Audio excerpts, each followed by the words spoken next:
আসসালামু আলাইকুম।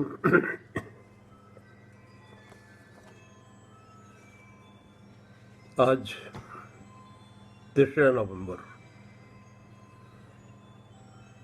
জেল হত্যা দিবস। এই দিনে ঢাকার কেন্দ্রীয় কারাগারে আমাদের জাতীয় 4 নেতাকে হত্যা করা হয়েছিল। আমি সেই জাতীয় 4 নেতার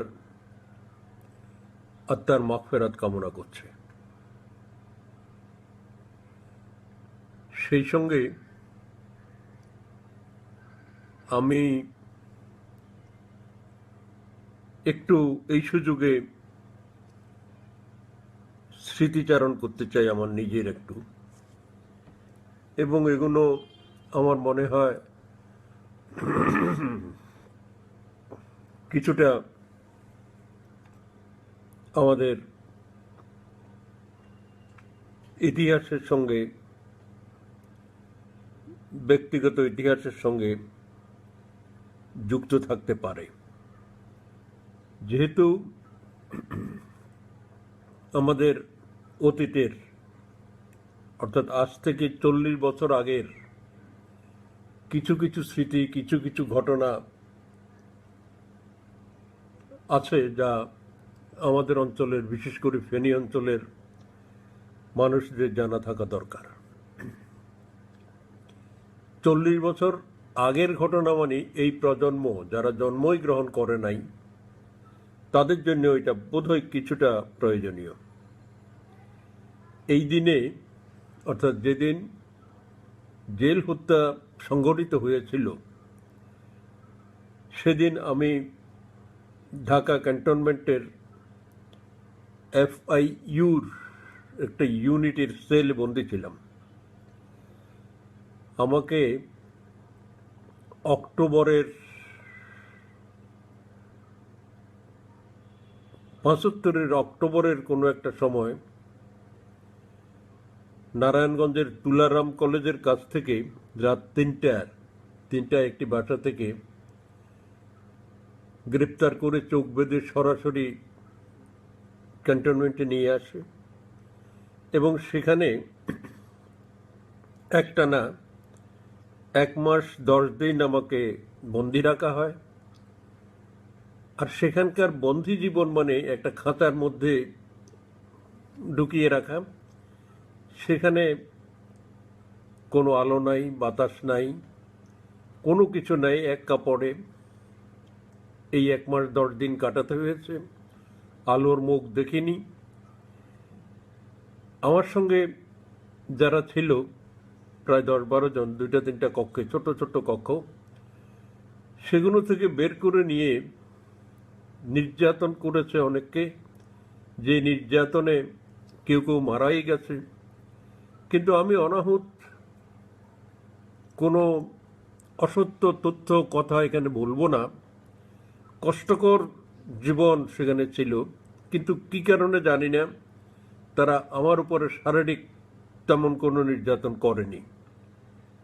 এরপরে সেখান থেকে নভেম্বরের 10 তারিখে, অর্থাৎ 3 তারিখে জেল হত্যা হলো। 7 তারিখে আবার বিপ্লব হলো, বা জাসদ টাসদেরা যেটাকে বিপ্লব দিবস বলছিল। তার 3 দিন পরে আমাকে ঢাকার কেন্দ্রীয় কারাগারে পাঠিয়ে দেয়। সেখান থেকে সেই, অর্থাৎ নভেম্বর থেকে একটানা 4 বছর কারাগারে ছিলাম। একদিনের জন্য আর বাইরে আসতে পারি নাই। ঢাকা থেকে কুমিল্লা, কুমিল্লা থেকে নোয়াখালী, কখনো কখনো মামলা উপলক্ষে ফেনী। এভাবে আজ থেকে 40 বছর আগে বঙ্গবন্ধু হত্যার পর কারাগারে থাকতে হয়েছে। যেহেতু হয়তো আমরা বঙ্গবন্ধু হত্যার বড় ধরনের প্রতিরোধ গড়ে তুলব, এই সন্দেহে আর কারাগার থেকে বের হতে দেয়নি, বের হতে পারেনি। তো একই সুযোগে আজকে আমি আমার মুক্তিযোদ্ধা কমান্ডার সিদ্দিক কয়েকদিন আগে মারা গেছে, তাকে আমি স্মরণ করছি, তারও আত্মার মাগফিরাত কামনা করছি। এবং আমাদের ফেনী সমিতির এক সময়কার দীর্ঘদিনের সভাপতি মুস্তাফিজ সাহেব এবং আমার সহকর্মী আজু খুবই অসুস্থ, এই দুইজনকে হাসপাতাল থেকে ফিরিয়ে দিয়েছে। ডাক্তাররা বলছে আর চিকিৎসা নাই। সুতরাং আল্লাহ তাদের কতদিন বাঁচিয়ে রাখবে জানি না। আমি তাদের জন্য দোয়া করি, আল্লাহ যেন তাদের রোগ মুক্তি করেন। আমি আমাদের পরিমণ্ডলের যারা তাদেরকে চেনেন তাদেরকেও বলবো এদের রোগ মুক্তির জন্য দোয়া করেন। কিছুদিন আগে আওয়ামী লীগের সম্মেলন অনুষ্ঠিত হয়েছে। সেই সম্মেলনে যখন আমি বৃহত্তর নোয়াখালী জেলার সাধারণ সম্পাদক ছিলাম, ওই কমিটিরই আজকের আওয়ামী লীগের সাধারণ সম্পাদক ওবায়দুল কাদের দপ্তর সম্পাদক ছিল। আমি গর্ববোধ করি। এবং ওই সম্মেলনে ওবায়দুল কাদের সাধারণ সম্পাদক নির্বাচিত হয়েছে, আমি তাকে অভিনন্দন জানাই।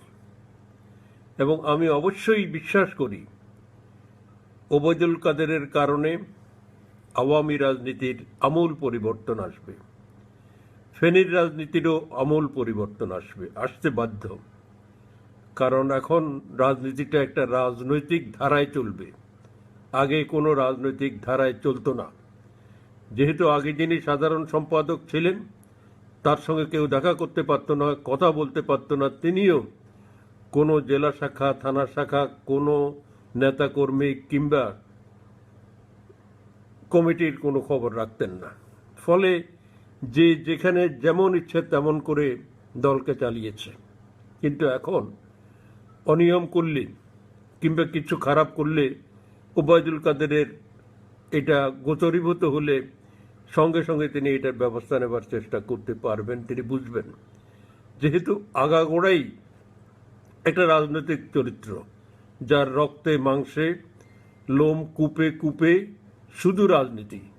সুতরাং রাজনীতিটা আমি ফেনীবাসীকে শুধু একটু বলবো যে আমাদের কিছুটা মেঘ কেটে গেছে। আগে যেমন ইচ্ছে তেমন যখন যা ইচ্ছে তা করেছে, এখন এটা কমে যাবে, আস্তে আস্তে কমে যাবে। যেমন কোনো পদে নাই, কোনো কিছুতে নাই, বিশাল বিশাল মন্ত্রীদের উপরে ছবি, এগুলো আর উঠতে পারবে না, এগুলো উঠবে না। সেজন্যে আমি মনে করি যে আমাদের জন্যে ভীষণভাবে এটা উপকার হয়েছে এবং ফেনীর রাজনীতির খারাপ বিষয়গুলো ঠিক হয়ে যাবে। আরও কিছু বিষয় আছে, সেই কারণেও এগুলো আমাদের জন্য উপকার করবে। আর এমনিতেই ওবায়দুল কাদের কেন জানি না ফেনীকে আলাদা দৃষ্টিতে দেখেন। সেই ছাত্র জীবন থেকেই প্রায়শ ফেনী যেতেন। আমাদের অনেক জুনিয়র ছেলেপেলে সহ হাজার হাজার লোকের সঙ্গে তার ব্যক্তিগত পরিচয়। ব্যক্তিগতভাবে তা অনেকের বাড়ি চেনেন, অনেকের কর্মকাণ্ড চেনেন, সব কিছু বুঝেন। সেই জন্যই বিশ্বাস করুন আপনারা, ওবায়দুল কাদের নির্বাচিত হবে এরকম কোনো ধারণা আমি করি নাই, কিন্তু হয়েছে শুনে আমার মনে হয় আমার চাইতে বেশি খুশি কেউ হয় নাই। যার জন্যে সেদিনকার পত্রিকাগুলোর মধ্যে আমার পত্রিকায় শুধু বলেছি এই মনিহার শুধু কাদেরকেই সাজে, এবং প্রায় লোক, এবং সেদিন অফিসে ওবায়দুল কাদের নিজেই এই পত্রিকার এই হেডলাইন নিয়ে এবং সেদিনকার ওই প্রতিবেদন নিয়ে আলাপ করেছেন এবং খুবই খুশি হয়েছেন, ভূয়সী প্রশংসাও করেছেন। এখন আমি টুকটাক অন্য প্রসঙ্গগুলোতে আসতে চাই। যেমন বালিগাঁও এবং ধর্মপুরের যে নির্বাচন হয়ে গেল, সেই নির্বাচন সম্পর্কে আমি আমার আগের বক্তৃতায় বলেছিলাম পরিষ্কারভাবে, বাহারকে বলেছিলাম তুমি ছাড়বে না, তোমাকে থাকতেই হবে শতচাপের মুখেও, এবং সে ছিল এবং সে নির্বাচিতও হয়েছে। এদিকে আরজুকে বলেছিলাম পরিস্থিতি বুঝে তুমি দরকার হলে ক্ষান্ত দাও, কারণ ওখানে যেই পরিস্থিতি তাতে তোমার ছিল, জনসমর্থন ছিল, জনপ্রিয়তাও ছিল, কিন্তু পরিস্থিতি যেরকম তাতে লোকবল ক্ষয় হতে পারে, মানুষ মরতে পারে। এই জন্য বলেছিলাম যদি সেরকম হয় দরকার নাই লোক ক্ষয় করার, তুমি ক্ষান্ত দিও। কিন্তু সে যেহেতু জনগণের শক্তিতে বলিয়ান ছিল, সেই জন্যে সে আমার কথার পরও সকল দিক বিবেচনায় নিয়ে ক্ষান্ত দেয় নাই। হয়তো আপনাদের কেউ কেউ ধারণা করতে পারেন যেহেতু আর্য ক্ষান্ত দেয় নাই, আমি বোধহয় কিছুটা অসন্তুষ্ট। আসলে যখন সে নির্বাচন করছিল, নির্বাচনের আগের দিনও কিছুটা দ্বিধাদ্বন্দ্বে ছিলাম যে সে এদের এরকম প্রবল পরাক্রমশালী যেই ক্যাডার বাহিনী তাদের সঙ্গে সে কি কারণে লড়াই করতে যাচ্ছে, এটা একটু দ্বিধাদ্বন্দ্বে ছিলাম। কিন্তু ভোটের আগের রাত্র থেকে ভোটের দিন সকাল পর্যন্ত আরজু যেই প্রতিরোধ গড়ে তুলেছে এটা আমি কল্পনাও করি নাই। এবং আরজুর সেদিনকার প্রতিরোধের মুখে ওদের বেশ কয়েকজন আহত ব্যক্তি ঢাকায় চিকিৎসা নিচ্ছে। হামলা করতে গিয়ে দুটি গাড়ি ফেলে এসে ভয়ে পালিয়ে এসেছে, ধান ক্ষেত দিয়ে পালাতে গিয়ে অসংখ্য মানুষের ফসল নষ্ট করেছে। কিন্তু এই যে তাকে আক্রমণ করতে গিয়ে প্রতিহত হয়ে তারা ফিরে এসেছে, এই পর্যন্ত করবে আরজু আমি চিন্তাও করি নাই। আমি সারা জীবন নিজেই সংগ্রামী, নিজেই লড়াই করেছি। আজও এত অত্যাচার নির্যাতনের পরও আরজু জনগণকে নিয়ে যে লড়াই করেছে, যে প্রতিরোধ করেছে, এটা সকলের জন্য প্রশংসনীয়, উৎসাহ ব্যঞ্জক। একদিন সূর্য সেন পরাক্রমশালী ইংরেজদের বিরুদ্ধে লড়াই করে অমরত্ব পেয়েছে। যেহেতু সে ইংরেজদের সঙ্গে অল্প কয়টা সৈনিক নিয়ে চট্টগ্রাম পাহাড়ে যুদ্ধ করে স্বাধীনতা পাবে সে তো হতে পারে না, কিন্তু তবুও প্রথম লড়াই করেছে এবং লড়াই করে জীবন দিয়েছে, সেজন্য সে ইতিহাস হয়ে গেছে। আজকে আরজু প্রথম, সবচাইতে বড় কথা, এই পরাক্রমশালী বাহিনীর সঙ্গে, এই ক্যাডারদের সঙ্গে এই পর্যন্ত তারা যত জায়গায় যত হামলা করেছে, একরামকে হত্যা করেছে, আমাদের আবেদন জুয়েলার্সে আক্রমণ করে ডাকাতি করেছে, কোথাও কেউ এই যে কদিন আগে ইউনিয়ন পরিষদের নির্বাচন গেল, কোনো নির্বাচনে বিএনপি জামাত কেউ কোনো রকমের প্রতিরোধ করে নাই। কিন্তু এই প্রথম আরজু প্রতিরোধ করেছে। যেহেতু প্রতিরোধ শুরু হয়েছে, এই প্রতিরোধের মুখেই তারা ধ্বংস হবে, তাদের শেষ হবে। সেজন্য আমি আরজুকে সালাম জানাই। যদিও কারো কারো ধারণা আমি অসন্তুষ্ট হব, কিন্তু যেহেতু তার প্রতিরোধ দেখে আমি বিস্মিত হয়েছি, আমি আশ্চর্য হয়েছি, এবং তার এই প্রতিরোধ থেকেই যাত্রা শুরু প্রতিরোধের, এবং প্রতিরোধের আরও অনেক ঘটনা আছে। মোট কথা আমি আপনাদের বলতে চাই, আমি যেটা বলেছিলাম সেই নির্বাচনের আগে তাই হয়েছে। কিন্তু আমি বাহারকে বলবো তোমাকে হুঁশিয়ার থাকতে হবে। এই জন্যে তোমাকে তারা যদিও ছেড়ে দিয়েছে, কিন্তু তোমার মেম্বারদের তারা তাদের লোকদের দিয়ে করে নিয়েছে। এর অর্থই হলো তোমাকে চাপে রাখা, যে কোনো সময় ওদেরকে দিয়ে তোমার বিরুদ্ধে অনাস্থা আনবে। সেই অনাস্থা আনবার যে মহাপরিকল্পনা, সেটা বাস্তবায়নের সুযোগ যদিও পাবে না, তবু তারা এটা করে রেখেছে। তুমি শুধু ওবায়দুল কাদেরের সঙ্গে যোগাযোগ রাখবে, আল্লাহর রহমতের কোনো আস্থা অনাস্থা, কোনো ষড়যন্ত্র আর কোনো কাজে আসবে বলে আমার মনে হয় না। এখন আমি বলতে চাই, এই বাহারকে ঠেকানোর জন্যই শুধু জয়নালকে হত্যা করা হয়েছিল, কিন্তু হত্যা করে তো সবকিছু ঠেকানো যায় না। জয়নালকে হত্যা করেও বাহারকে ঠেকানো যায়নি। দুর্ভাগ্যজনক, আমি পুলিশকে প্রশংসা করেছিলাম মামলা নেয়াতে, কিন্তু আজ পর্যন্ত একটা লোককে তারা গ্রেপ্তার করে নাই, করার চেষ্টাও করে নাই। একটা খুনের মামলা, একটা আসামি গ্রেপ্তার হলো না। অপরদিকে নিরপরাধ বয়স্ক অসুস্থ লোক, আমাদের আরজুর বড় ভাই, তাকে গ্রেপ্তার করে জেলখানায় কষ্টকর অবস্থায় ফেলে দিয়েছে। নিন্দনীয়। অবশ্য আল্লাহর রহমতে আমি ফেনীবাসীকে আশ্বস্ত করতে চাই দুটি কারণে, একটি পরিষ্কার বলবো, আরেকটি বলবো না। একটি হচ্ছে ওবায়দুল কাদেরের নির্বাচনের কারণে এসব পরিস্থিতির পরিবর্তন আসছে অতি দ্রুত, সুতরাং হতাশার কোনো কারণ নাই। হতাশা কেটে যাবে আল্লাহর রহমতে। এবার আমি একটু আলাউদ্দিন নাসিম সম্পর্কে কথা বলবো। আমি কিছুদিন আগে আলাউদ্দিন নাসিমকে একটি খোলা চিঠি লিখেছিলাম। সেই খোলা চিঠিতে বলেছিলাম, যেই পরিস্থিতি হোক, যাই হোক, ওবায়দুল কাদেরকে মেনে নিতে। ওবায়দুল কাদের কসম করে বলবো, এখনো আমি জানি না ওবায়দুল কাদেরের সঙ্গে নাসিমের দূরত্বটা কিসের, কিন্তু একটা দূরত্ব যে সৃষ্টি হয়েছে তাতে কোনো সন্দেহ নাই। তো সেই জন্যে ওবায়দুল কাদের নির্বাচিত হওয়ার পরে আমাদের ফেনী অঞ্চলে কোনো উচ্ছ্বাস নাই, আনন্দ নাই, কোনো ফুর্তি নাই। এটা অবশ্যই আলাউদ্দিন নাসিমের ইঙ্গিতে। এখন আমি তাই তাকে বলেছিলাম, অবশ্য আলাউদ্দিন নিজে কোনো পদ না পাওয়াতেও হতাশা আছে। শুধু যে ওবায়দুল কাদের নির্বাচিত হয়েছে সেজন্য তা নয়, নাসিম নিজে কোনো পদ না পাওয়াতে এইরকম একটা পরিস্থিতি সেখানে সৃষ্টি হয়েছে। এখন আমি কি বলেছিলাম খোলা চিঠিতে, ঘুরিয়ে ফিরিয়ে একটা কথাই তো বলেছিলাম, যে আমরা খুশি হও, আমরা অভিনন্দিত করো ওবায়দুল কাদেরকে, ধন্যবাদ জানাও, সংবর্ধনা দাও, গ্রহণ করো, এই তো বলেছি। ঘুরিয়ে ফিরিয়ে বারবার একই কথা বলেছি।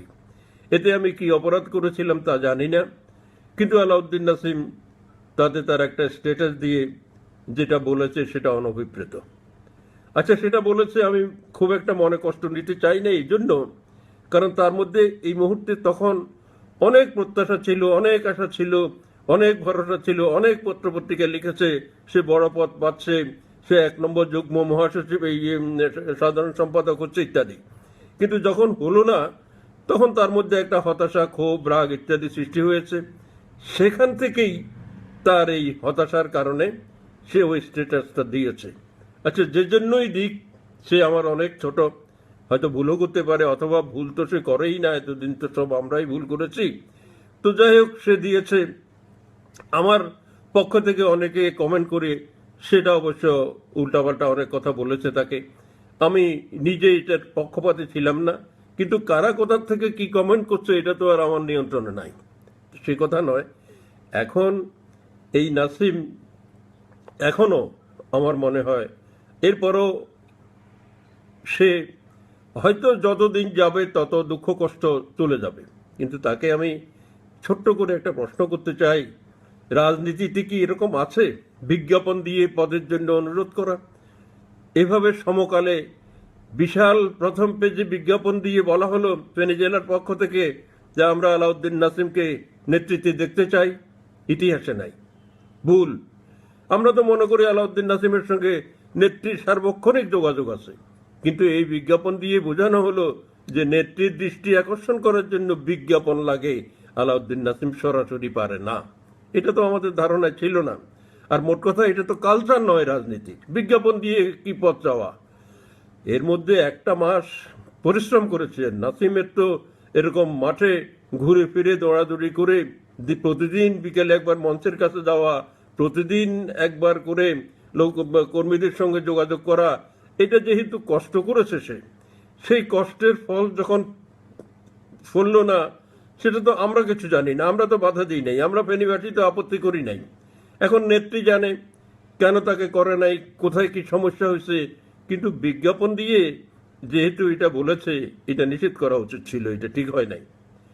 তো যাই হোক, এখন ইতিমধ্যে 2-3টে স্ট্যাটাস দিয়েছে নাসিম, তার দুটার এগুলো আপাতত আলোচনায় আছে কিছুটা, সেই জন্যই আমি এগুলো বলার জন্য কিছুটা উৎসাহিত, মানে চিন্তা করেছি।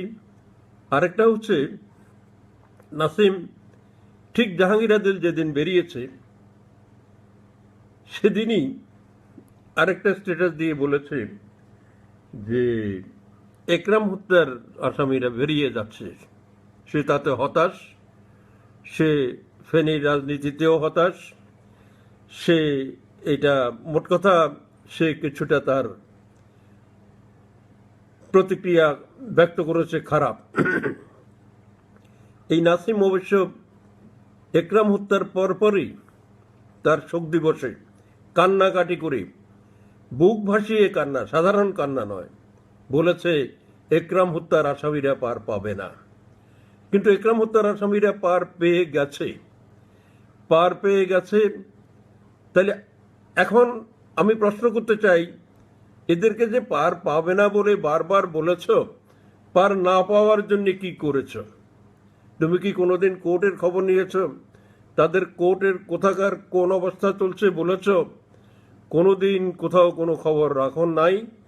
সুতরাং যদি কেউ বলে এখন তুমি হতাশ, এখন তুমি ক্ষুব্ধ, এটা আমার তো মনে হয় ফেনীবাসীকে এত বোকা মনে করা উচিত নয়।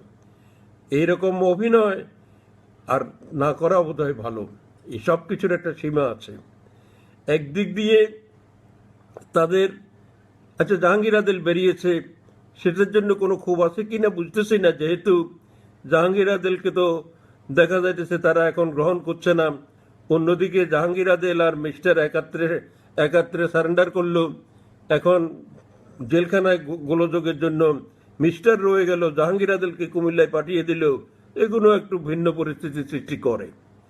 এখন তুমি ইচ্ছা করলে তোমার যে ক্ষমতা ছিল এতদিন, আমি বলি এখনো থাক, সেই ক্ষমতা বলে তুমি এতদিনেই এটার বিচার কাজ সমাধা করে এদেরকে শাস্তির আওতায় নিয়ে আসতে পারতে।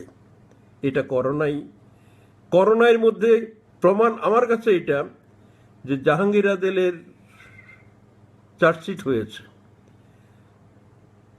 কোর্ট সেই চার্জশিট আমলে এনেছে। তারপরে অবশ্যই সে জেলখানায় আছে, বারবার জামিন চেয়ে পায় নাই। তাহলে বোধহয় বলা আছে যে চার্জশিট দিলেই সে লোক আর পার্টিতে থাকবে না। পার্টির সমস্ত কিছু শুরু থেকে শেষ পর্যন্ত তো তোমার আওতায়। তুমি জাহাঙ্গীর আদেলকে কি কারণে পার্টি থেকে বহিষ্কার করো নাই? এ থেকেই তো প্রমাণ হয় যে তুমি আন্তরিক কিনা তাতে সন্দেহ, যে এরা বেরিয়ে যাওয়াতে তুমি অসন্তুষ্ট। তুমি এতদিন যে ক্ষমতা দেখিয়েছ, তোমার কোনো দলীয় পদ ছিল না, প্রশাসনিক পদ ছিল না, বিভিন্ন সভা সমিতিতে তোমার ছবি মন্ত্রীদের উপরে, এবং আমরা দেখেছি তুমি বাড়ি গেলে ডিসিএসপিরা গিয়ে বসে থাকে। এটা কিন্তু মন্ত্রীদের ক্ষেত্রেও প্রযোজ্য হয়নি। মোট কথা তুমি যেভাবেই হোক এমনভাবে নিয়ন্ত্রণে নিয়ে এসেছিলে সবকিছুকে, তুমি ইচ্ছা করলে অনেক কিছু করতে পারতে এই একরাম হত্যার আসামিদের বিরুদ্ধে।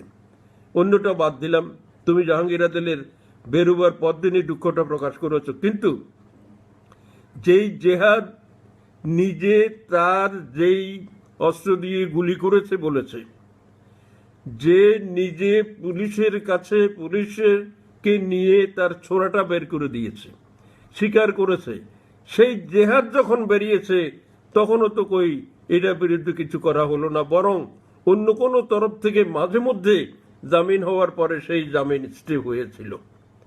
তো যাই হোক, আমি এখন শুধু বলি, আসলে আলাউদ্দিন নাসিম, বিষয়টা হচ্ছে খুনই খুন হয়, যারাই খুন করুক। আমি আমার আগামী সভায় আমারই দলের কারা কারা খুনি ছিল, কারা কারা খুন করে নিজেরা খুন হয়েছে তার পরিস্থিতির তালিকা দেব। এটা প্রমাণ আছে। এখন যারা এই খুন করেছে এদেরকে প্রশ্রয় দিলে তুমি নিজেও এই প্রশ্রয়দাতার গুণাগার হবে। এখন আসলেই চেষ্টা করতে হবে এদেরকে, বা এই মামলাটা যাতে ঠিকঠাক মতো এখনো চলে। আমি যদিও আমার অনুরোধে কোনো কাজ হবে এমন বিশ্বাস খুব একটা নাই, তবু অনুরোধ তো করতেই পারি। যদিও এর আগেও অনুরোধ করেছিলাম একটা টক শোতে, তার কিছুই হয়নি। অনুরোধ করে বলেছিলাম একবার যে সহদেবপুরে এরকম 20-30 জন মাঝ বয়সী মহিলাকে প্রায় 100 ছেলে গণধর্ষণ করেছে, আর কিছু না হোক মানবিক কারণে এটার দিকে তাকাও, এটা একটু ব্যবস্থা করার জন্য দেখো। তো আমি মনে করি যারা রাজনীতি অত্যাচার নির্যাতন করে প্রতিষ্ঠা করতে চেয়েছে, করেছে, তাদের এটা থাকবে না, তাসের ঘরের মতো ভেঙে যাবে। প্রথম যখন সব কিছুকে নিয়ন্ত্রণ করার শুরু হলো, তখন এই ইসমাইল, আমাদের বাড়ির ইসমাইল হাজারি, শামীম যে এখন আমাদের পৌর সভাপতি আওয়ামী লীগের, এদের দুজনেরই 4-5টা করে গরু ছিল। এইটাই ছিল তাদের একমাত্র অবলম্বন তাদের বাঁচার। সেই গরুগুলোকে বিষ প্রয়োগ করে মেরে ফেলা হয়েছে তাদেরকে নিঃস্ব করার জন্যে, তাদেরকে রিক্ত করার জন্যে। এমনকি শামীমকে মেরে তার চোখ পর্যন্ত ফুটো করে দিয়েছিল। আমাদের একই সময়ে কাছাকাছি নান্নুর বউয়ের উপর অত্যাচার চালানো হয়েছিল, নান্নুর বউকে হামলা করা হয়েছিল। তো এগুলো যারা করেছে, সময় বোধহয় এসে গেছে এগুলো জবাব দিতে হবে, আল্লাহর কাছে, মানুষের কাছেও। আমি এখন বালুমহলের গতদিন চেয়ারম্যানদের উদ্দেশ্যে কিছু কথা বলেছিলাম, তো আজকে আর তাদের ব্যাপারে কথা বলবো না। আমি শুধু বলি দুটো কথা। একটা হচ্ছে, যেসব ইউনিয়নের উপর দিয়ে বালুমহল গেছে বা নদী গেছে, বালুমহল আছে, সেগুলোর মালিকানা বা সেগুলোর ইজারা শুধুমাত্র ওই ইউনিয়নের চেয়ারম্যানের নেতৃত্বে, মেম্বারদের নেতৃত্বে বালু উঠবে, মানুষের উন্নয়ন কাজে ওই টাকা লাগবে, কোটি কোটি টাকা, কোটি কোটি টাকা শুভপুর থেকে সিন্ডিকেটরা নিয়ে গেছে, একটা টাকাও কোনো শুভপুরবাসীর। এখন তেল যেহেতু সৌদি আরবে পেয়েছে, তেলের টাকা তারা সেখানে ব্যবহার করে। আমার ইউনিয়নে বালুমহল, আমি সেই টাকা নেব, সেই ইজারা নেব, সেখান থেকে আমার উন্নয়নের কাজ করাবো, এটাই তো স্বাভাবিক। আমি এবার চেষ্টা করতেছিলাম যে আধা ঘন্টার মধ্যে অবশ্যই আমার কথাবার্তা শেষ করব, সেজন্যে কিছু কিছু কথা আমি ফেলে দিয়েই কথা বলতে চাই। এখন বলতে হবে নিজামের মামলা। নিজামের মামলার ব্যাপারে 31 তারিখের রায়ের পরে, সিদ্ধান্তের পরে আমি 2 তারিখে একটা ভাষণ দিয়েছিলাম। 31 তারিখ নিজাম হেলিকপ্টারে করে ফেনে গিয়েছে, তাতে করে প্রমাণ করার জন্য যে সে খালাস হয়ে আজকে সংবর্ধনা সভায় এসেছে। তার বক্তব্য অবশ্য খুব বেশি কিছু বলে নাই, কিন্তু সেদিনই সে বলে ফেলেছে যে আমি আমার জেলে যাব কেন, আমি দরকার হলে আমার সংসদ সদস্য পদ যাবে। তো সে যে অকপটে এটা স্বীকার করে ফেলেছে, তখনই তো যারা বুঝা তাদের বোঝা উচিত যে কি ঘটনা ঘটবে। তো সেদিন মানুষ এতই হতাশ হয়ে গিয়েছিল যে মনে হয় কিছু লোক আত্মহত্যা করবে, এরকম একটা পরিস্থিতি। সেদিন কিন্তু 2 তারিখে বক্তৃতা দিয়ে আমি পূর্বাপর সমস্ত পরিস্থিতি বর্ণনা করে মানুষকে আবার বুঝিয়েছিলাম যে না, ও বললেও মামলা শেষ হয় নাই, মামলা যেখানে ছিল সেখানেই আছে, যেভাবে ছিল সেভাবেই আছে, এটা 2 মাস বিলম্বিত হলো কেন ইত্যাদি আমি পরিষ্কারভাবে সব বুঝিয়ে দিয়েছিলাম। এবং সেদিন আমি যা বলেছিলাম, নিশ্চয়ই আমার যারা শ্রোতা, আজকে দর্শক, তারা বুঝতেছেন যে আমি ভুল বলি নাই। বাহার আরজুর ব্যাপারে যা বলেছিলাম সেটাও সঠিক।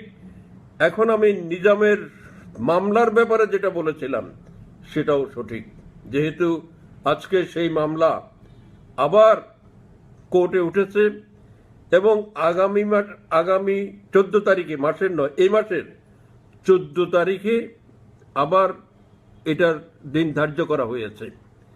ধার্য করার ব্যাপারে জাস্টিস সাহেব 14 তারিখ পর্যন্ত নিতে চান নাই, তিনি 2-1 বার উচ্চারণও করে ফেলেছিলেন যে আগামী সোমবারে। তবুও বিবাদী পক্ষের ইয়েতে, আমরা পীড়াপিড়িতে তিনি এই 14 তারিখ মানে 10-11 দিন মাত্র সময় দিয়েছেন এবং পরিষ্কারভাবে বলেছেন যে এ নিয়ে আমি আর সময় দিতে পারবো না, আমার অ্যাপিলেট ডিভিশন থেকেও চাপ আছে। তো সুতরাং আমার ধারণা এই মামলা এই মাসের মধ্যেই শেষ হওয়ার প্রশ্ন আছে।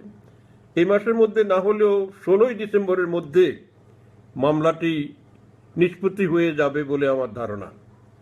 কি হচ্ছে কি হবে আমি সেটা বলতে চাই না, তবে 16ই ডিসেম্বরের মধ্যে হবে এটা আমার মন বলছে। এবং আমি গত 26শে মার্চ ফেনীতে মুক্তিযোদ্ধাদের সমাবেশে যেতে চেয়েছিলাম। ডিসি সাহেবকে বলার পরে উনি বললো আমি জানাবো, আর জানাই নাই। তো এখন আবার আগে অগ্রিম বলে রাখি, আমি মুক্তিযোদ্ধা, এই দেশে বিজয় এনেছি আমরা। সুতরাং আগামী বিজয়ের দিন অর্থাৎ 16 তারিখে আমি যে সংবর্ধনা সভা হবে, জেলা প্রশাসন যে সংবর্ধনা সভা আয়োজন করে, আমি সেই সংবর্ধনা সভাতে যোগ দিতে চাই। প্রথমেই আল্লাহর রহমতে আপনারা দোয়া করবেন। পরিস্থিতি পরিবেশ খানিকটা সেরকম হয়েই গেছে। এখন এই 14 তারিখে যেহেতু খুব অল্প সময়, তারপরে যদি ডেট আসবে সেটা আরও অল্প সময়ের মধ্যে আসবে। এখন এই সময়টা যা দিচ্ছিল এটা হচ্ছিল রক্তের জন্যে। রক্ত নাকি 13 ব্যাগ বা 13 বার দিয়েছে। এখন ওই আবার যে রায় দেওয়ার মধ্যখানে এই রক্তের রিপোর্টের জন্য দিছিল, সেই রিপোর্ট এসেছে।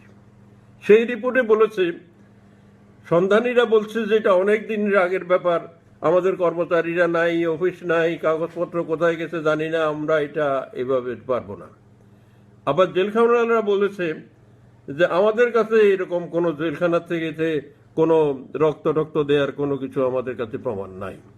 সুতরাং রক্ত দেওয়ার ব্যাপারটা মনে হয় কিছুটা কোর্টের কাছে গুরুত্বহীন হলেও এটাকে মনে হচ্ছে আমার কাছে যেন আমলে নিয়েছে। এই জন্যে সুজন অ্যাডভোকেট যখন এই রক্তের বিষয়টা খুব বেশি পিড়াপিড়ি করছিল আগেও, তো আজকে আমাদের সিনিয়র জজ সাহেব তাকে বলছিলেন, তো ঠিক আছে, তো বুঝলাম আপনারা কি চান, আপনারা এটার জন্য আরো 400 দিন রেয়াত চান, তো রক্ত দেয়া প্রমাণ হলে 400 দিন রেয়াত দিতে হবে।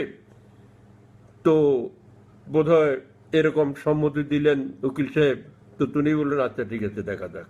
অর্থাৎ এই 400 দিন যদি দিয়েও দেয় তাহলেও 1 বছরের উপরে তাকে জেল খাটতেই হবে। কিন্তু আমি দিয়ে দেওয়ার কোনো সুযোগ দেখি না, তবু ধরে নিলাম দিবে, আজকের কোর্টের আলামত থেকে বোঝা গেল। তাহলে আমি জেল খাটবো কেন, এটা বোধহয় আর বলা যাচ্ছে না। সুতরাং বিপদ বোধহয় ঘনায়মান। কত কথা শুনলাম, ওই প্রণব বাবুর ছেলেকে দিয়ে চিফ জাস্টিসকে বলানো হয়েছে, প্রধানমন্ত্রীর দপ্তর থেকে বলানো হয়েছে যে এই মামলায় কোনো সাজা হলে সরকার বেকায়দায় পড়বে। কখনো বলা হয়েছে সিঙ্গাপুরে চিফ জাস্টিসের সঙ্গে কথাবার্তা হয়ে গেছে, কত রকমের কথা। আজকে কি প্রমাণ হলো? আজকে প্রমাণ হলো সবই শুধু নেতাকর্মীদের চাঙ্গা রাখা, শুধুমাত্র লোকজনকে চাঙ্গা রাখা তাদের, এই জন্য এইসব বলা হয়েছে। আসলে সবই ভুয়া, সবই মিথ্যা। এই জন্য আমি কয়েকদিন আগে চেয়ারম্যান সাহেবদের বলেছিলাম, আপনারা যখন আবার ভোট করবেন বা ভোটে হতে চান, তখন কি মনে করেন যে এই নিজাম তখন নেতা থাকবে? নিজাম একদিনের জন্য যদি জেলে যায়, এখন তো আজকে আমার তো মনে হয় পরিষ্কার, যদি জেলে যায় তার সংসদ সদস্য পদও শেষ, আগামী নমিনেশনও শেষ, আর দলের পদও শেষ। তো সেই লোকের কি অবস্থা হতে পারে আপনারা বুঝেন। এখন সে কি সিদ্ধান্ত নিবে, জেলে যাবে না লন্ডন যাবে না কি করবে, তার জানার ব্যাপার। তবে আমি পরিষ্কার করে বলবো না কিছু, কত পথ আছে, কত কিছু আছে। যেমন রায় দেওয়া হচ্ছে, এমন সময় আবার হিয়ারিং এর দিকে যাওয়ার কোনো নজির আমার জানা নাই, অন্তত সেটাও হয়েছে। সুতরাং যে কোনো সময় যে কিছুই হতে পারে, হোক। তবে আমার মনে হয় পরিস্থিতি তাদের জন্য খারাপ। আমি আগেও বারবার বলেছি, যত দিন যাবে ততই এদের জন্য খারাপ হবে। যত দিন কিছু কোর্টে কিছু না করুক, কেউ কিছু না করুক, কিন্তু যতটা দিন যাবে, একটা সূর্য যখন ঢলে যায়, তখন যত সময় যাবে ততই সে অস্তাচলের দিকেই যায়। সুতরাং এদেরও এখানে পরিস্থিতিটা এমনটাই হবে। আর সর্বশেষ আমি একটি অনুভূতির কথা বলি, সেটা হচ্ছে আমাদের, না এটা আজকে আর বলতে চাই না, কেননা আধা ঘন্টার উপরে সময় নেব না, বোধহয় কিছুটা হয়েও গেল। তো যাই হোক, পরিস্থিতি ভালো। আমি বলি হতাশার কিছু নেই, হতাশ হবেন না, পরিস্থিতি ভালো। সুতরাং আমি যা বলেছিলাম মামলার ব্যাপারে সেটাই সত্য হয়েছে, নিশ্চয়ই আপনারা দেখেছেন। আমি বাহার আর আরজুর ব্যাপারে যেটা বলেছিলাম সেটাও পরিস্থিতি সেরকমই হয়েছে।